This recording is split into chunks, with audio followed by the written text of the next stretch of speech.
ভাই ও বোনেরা, নমস্কার। আজকে আপনাদের সম্মুখে যে বিষয় নিয়ে আমি এসেছি সেটা হলো জন্ম, মৃত্যু ও পুনর্জন্ম। এটা খুবই একটা ইন্টারেস্টিং বিষয়। অনেকে এই জিনিসটাকে জন্মকে মানে, কিন্তু পুনর্জন্মকে মানে না। অনেকে আবার মানেন, কিন্তু কারো মানা ও না মানা, কারো স্বীকার করা অস্বীকারেই কি কর্মবিজ্ঞান শেষ হয়ে যায়? এই প্রশ্নের উত্তরগুলো আমি এর মাধ্যমেই দেওয়ার চেষ্টা করব। তো শরীর, মন ও আত্মা, এই তিনটার যে সন্তুলন, এই তিনটার যে সামঞ্জস্য, একেই বলা হয় জীবন। শরীর, মন ও আত্মার সামঞ্জস্য জীবন। তবে এই তিনটে কি, আসল এক্সিস্টেন্সটা কিরকম, এটা বোঝা উচিত আমাদেরকে। যেমন শরীর, মন ও আত্মা। এখন ধরুন, সোজা সরল ভাষায় আপনার কাছে ধরুন 10টা জলপাত্র রয়েছে। 10টা জলপাত্র আপনি রেখেছেন সাজিয়ে। পাত্র, তার ভিতরে জল, ভরা জল। উপরে রয়েছে একটা আলো, একটা বাল্ব। যখন বাল্বটা জ্বালানো হয়, দেখা যাচ্ছে ওই 10টা জলপাত্রের মধ্যে 10টা বাল্ব দেখা যাচ্ছে, 10টা লাইট দেখা যাচ্ছে। আসলে কি ওটা 10টা লাইট? ওটা আসলে 10টা লাইট নয়, এটা হলো প্রতিবিম্ব। লাইট একটাই, তারই প্রতিবিম্ব বিভিন্ন জলপাত্রে তার রয়েছে। তো এই শরীরটাকে যদি আমরা জলপাত্র বলি, আর মনটাকে যদি জল বলি, আর আত্মাটাকে সেই এক পরমাত্মা, এক পরমেশ্বর, সেই পরম ব্রহ্ম, জগৎ স্রষ্টা, দ্য সুপ্রিম, পরম চেতনা, তারই যে প্রতিবিম্ব অনুমনের উপরে, অর্থাৎ পরম ব্রহ্মের, পরমাত্মার প্রতিবিম্ব যখন অনুমনের উপরে পড়ে, সেই প্রতিবিম্বকেই বলা হয় আত্মা। আত্মা জাস্ট এ প্রতিবিম্ব। কিন্তু মনটা কি? মনটা হলো জলের মতো স্বভাব। অর্থাৎ জল যে পাত্রে থাকবে, সেই পাত্রের রং, রূপ, আকার ধারণ করে নেবে। এটা জলের স্বভাব। মানে যেখানেই রাখা হয়, যে বিষয় নিয়ে রাখা হয়, সে তারই রূপ পরিগ্রহণ করে। এই শরীরটা যদি, এই আধারটা যদি, জলপাত্র যদি ভেঙে দেওয়া হয়, তখন কি হয়ে যায়? জলপাত্র যখন ভেঙে যায়, তখন কিন্তু জলটা থাকে, কিন্তু অন্য তার স্বরূপ বিক্ষিপ্ত অবস্থায় থাকে। কিন্তু জলটা থাকে, জলটা শেষ হচ্ছে না। ঠিক তেমনই মন, মানুষের মন সবসময় কোনো না কোনো একটা বিষয় নিয়ে থাকে। বিষয় ছাড়া কখনো থাকতেই পারে না। এক বিষয় থেকে আর এক বিষয় তাকে থাকতেই হবে, বিষয়হীন থাকতে পারে না। এই যে চঞ্চলতা, এই কারণেই এক বিষয় থেকে অন্য বিষয়ের দিকে সে ছুটে চলে। দেখুন, জলের যেমন স্বভাব, যে পাত্রে রাখবেন তারই আকার ধারণ করবে, তার রং, রূপ ধারণ করে নেবে। ঠিক তেমনি এই মনের স্বভাবই ঠিক তেমনি। যে বিষয় নিয়ে চিন্তা করবে, মনটা তারই রূপ পরিগ্রহণ করে। যে সাবজেক্ট নিয়ে আপনি চর্চা করছেন, আপনার মনটা সেই সাবজেক্টের সঙ্গে ইনগ্রসড হয়ে যায়, ইনভলভ হয়ে যায়। আর যখন সেই বিষয়ের সঙ্গে ইনভলভ হয়ে যায়, তারই একটা ইমপ্রিন্ট, তারই একটা ছায়া আপনার মনের যে সূক্ষ্ম মন, যেটা বলে সাবকনসিয়াস মাইন্ড বা অবচেতন মন, সেখানে জমা হয়ে থাকে। এর মানে আপনি, মানুষ যত কর্মই করুক না কেন, যত কাজই করুক না কেন, তার আগে মানুষ তার মনে ওই কাজটাকে করে ফেলে, মনে করে, তারপরেই এই শরীরের দ্বারা সেটাকে বাস্তবায়িত করা হয়। এর মানে যে এই শরীরের দ্বারা বাস্তবায়িত করার আগেই কিন্তু মনে কর্ম করা হয়ে গেছে। আর যখন কর্ম করা হয়ে গেছে তখন তার একটা ইমপ্রিন্ট অবচেতন মনে তার সেটা জমা হয়ে আছে, আর সেটা থাকবে। এই যে তার মনে জমা হয়ে থাকা, একটা ছাপ পড়ে যাওয়া, একে কি বলা হয়? একে বলা হয় স্মৃতি, স্মরণ শক্তি। একে বলা হয় অনুভূত বিষয়া সম্প্রমোষঃ স্মৃতি। যা কিছু ইন্দ্রিয়ের মাধ্যমে আমরা গ্রহণ করছি, সেই পঞ্চ ইন্দ্রিয়ের মাধ্যমে যা কিছু গ্রহণ, চোখের দ্বারা, নাকের দ্বারা, জিহ্বার দ্বারা, ত্বকের দ্বারা, যত ঘ্রাণের দ্বারা, যত এই তরঙ্গ সমারোহকে আমরা গ্রহণ করছি, তা সবারই মনের উপর একটা প্রতিবিম্ব তার পড়ে থাকে, জমা থাকে। তাকে আবার যখন আমরা বের করে আনি, ওটা বলে স্মৃতি শক্তি, recollection of already experience thing is memory. একটা হলো মেমোরি। দ্বিতীয় হলো কাজ করা, কর্ম করা, শরীরের দ্বারা কাজ করা, মনের দ্বারা কাজ করা, যে কোনো কাজ করা, তার একটা প্রতিবিম্ব মনে ইমপ্রিন্ট হয়। এখন এই যে কাজ করা, কাজ করার একটা বিজ্ঞান রয়েছে। সেই বিজ্ঞানটা কি? Each and every action has got the equal and opposite reaction. প্রত্যেকটা ক্রিয়ার সমান ও বিপরীত প্রতিক্রিয়া হয়, কিন্তু এটা হুবহু সত্য নয়। প্রতিক্রিয়া হয়, কিন্তু কখনো কখনো তার থেকে বেশি তার রেজাল্ট হয়, রেজাল্টটা তার থেকে বেশি হয়, কম হয় না। তাই বলা হয় যে মানুষ যা কিছু করে তার কর্মফল অবশ্যম্ভাবী, সেটা হতেই হবে। সে কর্মফলকে স্কিপ করতে পারে না, স্কিপ করতে পারে না। এই জন্য ভাগবত গীতাতেও বলা হয়েছে কর্মণ্যেবাধিকারস্তে মা ফলেষু কদাচনম। কাজ করে যাও, কাজ করে যাও, ফলের চিন্তা করো না, কেননা কাজ করলে তার ফল পাবেই পাবে। কিন্তু এই ফল পাওয়ার সময় কখনো খুব তাড়াতাড়ি হয়ে যায়, কখনো কখনো অভুক্ত কর্মফল হিসাবে মনে জমা হয়ে থাকে। অভুক্ত কর্মফল মনে জমা হয়ে থাকে। এই যে অভুক্ত কর্মফল, মানে যার রেজাল্ট এখন পর্যন্ত পাওয়া যায়নি, একেই বলা হয় কি? একেই বলা হয় সংস্কার। এ জন্মের কর্মফল হয়তো আগামী জন্মের সেই হয়ে যায়, কি হয়ে যাবে? সংস্কার। সংস্কার তৈরি হলো।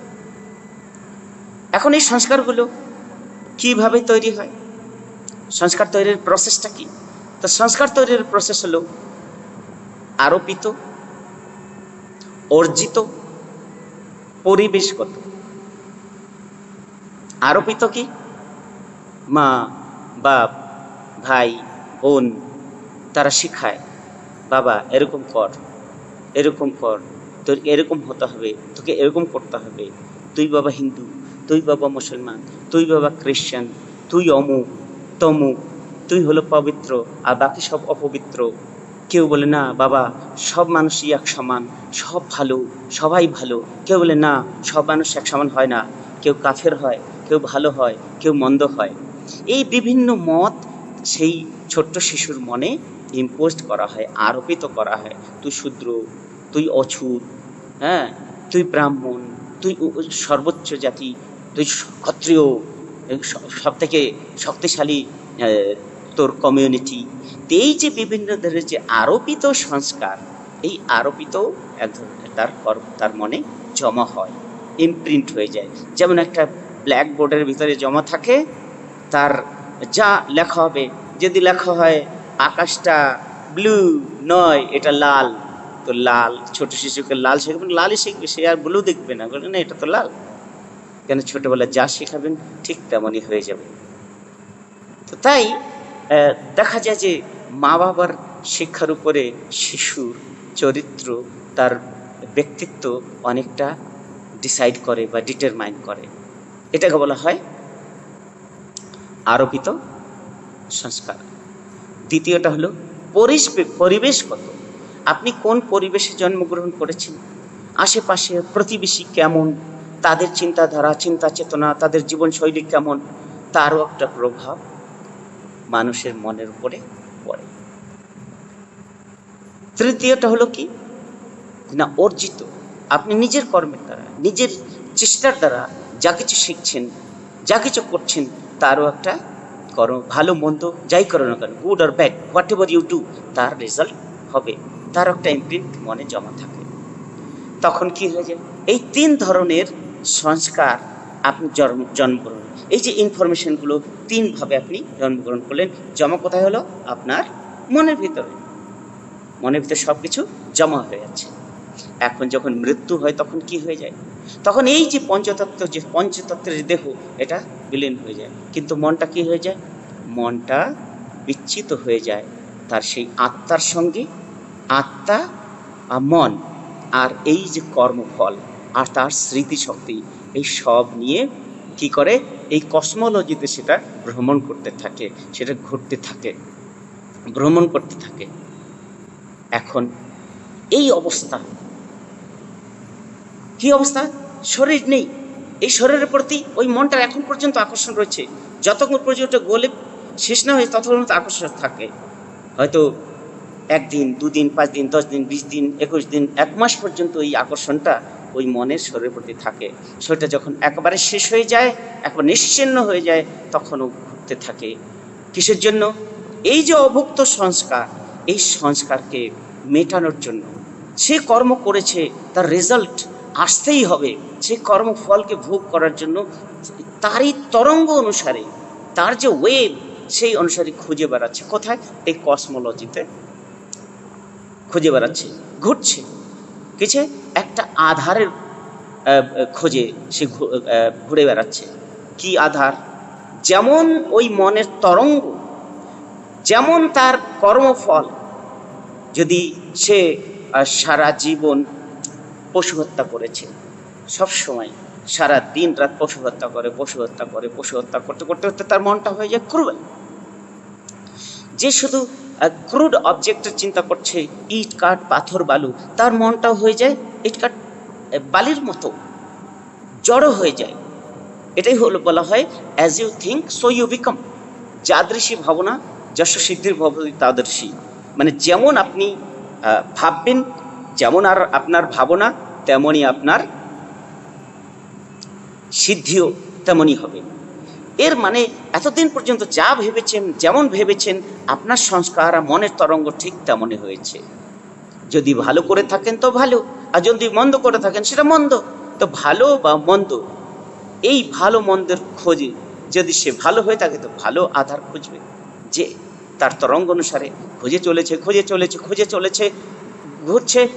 তার তরঙ্গ অনুযায়ী যেখানে তার তরঙ্গ অনুকূল পরিবেশ পাচ্ছে, সেখানে গিয়ে সেট হয়ে গেছে। হয়তো সে একটা খুব ভালো কাজ করে গেল, খুবই সুন্দর কাজ, গান বাজনা, আধ্যাত্মিক সেবা, ব্রতের মাধ্যমে এগিয়ে যাচ্ছে। তখন কি হবে, যে যেমন ছিল তার থেকে উন্নত একটা মানব আধারে গিয়ে, যেখানে ছোট বাচ্চা মায়ের গর্ভে রয়েছে, সেখানে গিয়ে সেটা সেট হয়ে গেল। কিন্তু কেউ হয়তো খুবই কুকর্ম করেছে, নোংরা কাজ করেছে, জঘন্য কাজ করেছে, সে হয়তো গিয়ে একটা শুয়োর, বেড়াল, একটা কুকুর বা তার থেকেও অনুন্নত বা ইট কাঠ পাথর বালিতেও সে পরিণত হতে পারে। It depends on the action, style of action. Set করে যায়, সেই তরঙ্গ অনুসারে সেট করে।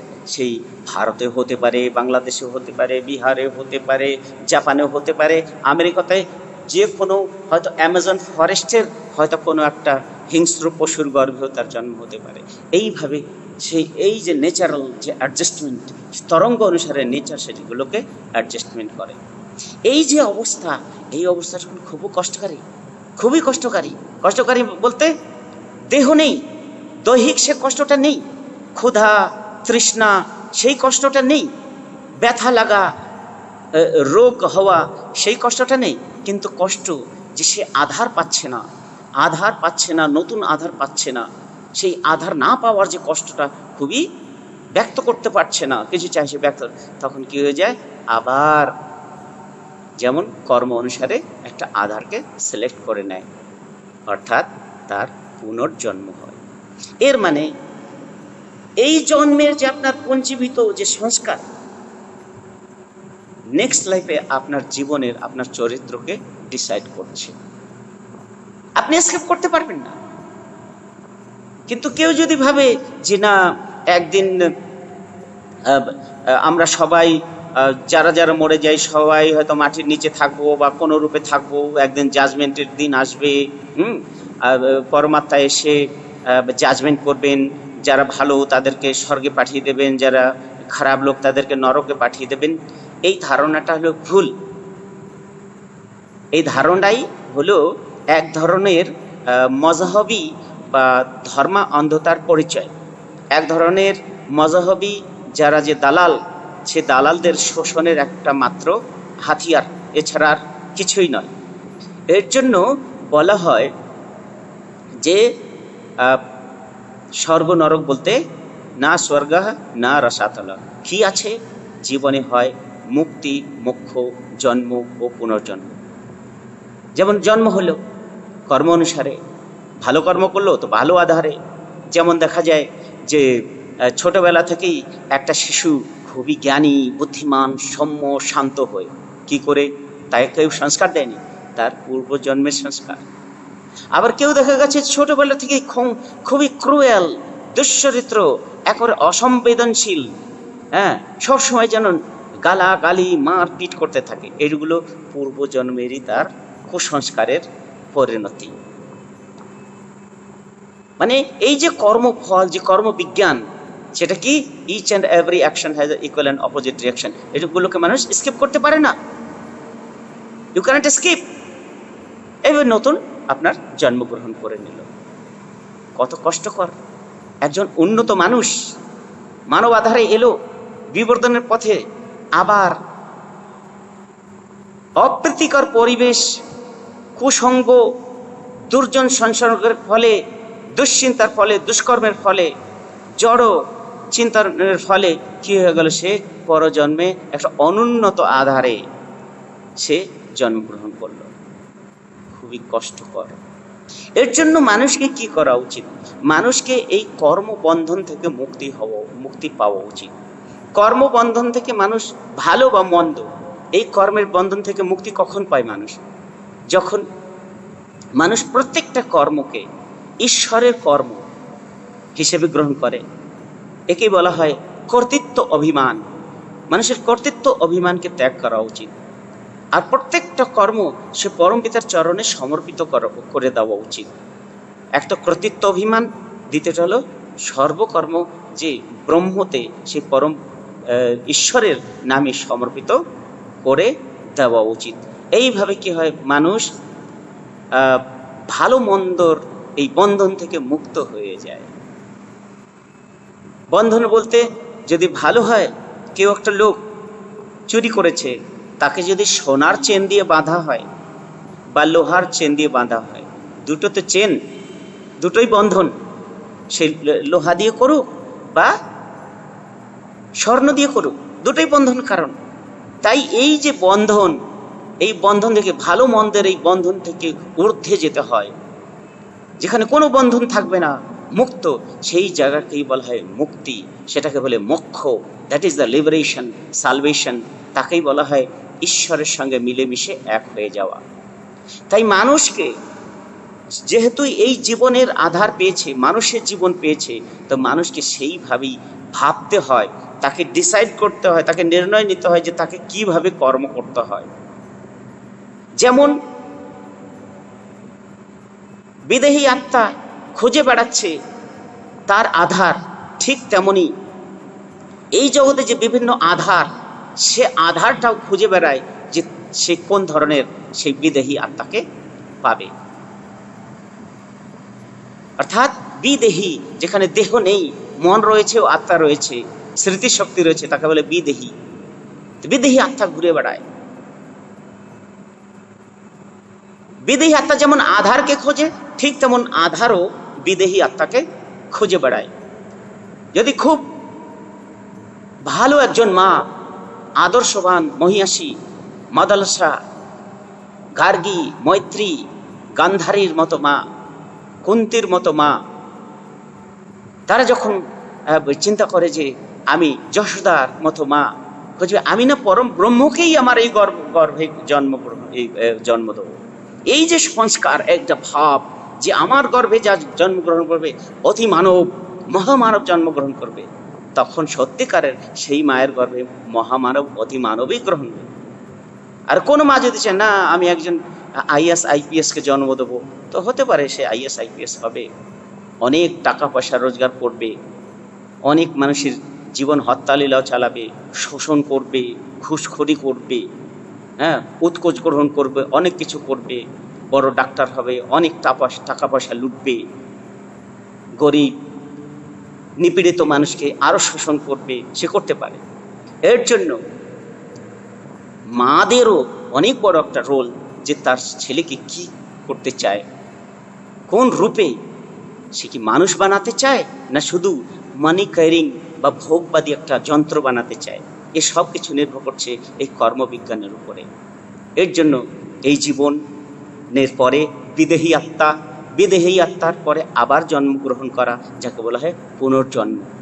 জন্ম, মৃত্যু ও পুনর্জন্ম এই ভাই অনবরত হতে থাকবে, যতক্ষণ পর্যন্ত মানুষ সেই পরম চেতনা, পরম পিতার চরণে সমর্পিত হয়ে আধ্যাত্মিক সাধনা না করবে, ততক্ষণ পর্যন্ত মানুষ জন্ম মৃত্যুর এই বন্ধনে আসতেই থাকবে। তাই জন্ম মৃত্যুর এই বন্ধনকে চূর্ণ বিচূর্ণ করে আধ্যাত্মিক সাধনার মাধ্যমে মানুষকে পরম চেতনায় মিলেমিশে এক হয়ে যেতে হবে, মোক্ষ প্রাপ্ত করতে হবে। মোক্ষ পাওয়া, মোক্ষ প্রাপ্তি প্রত্যেকটা মানুষের একমাত্র বার্থ রাইট, জন্মগত অধিকার প্রত্যেকটা মানুষের।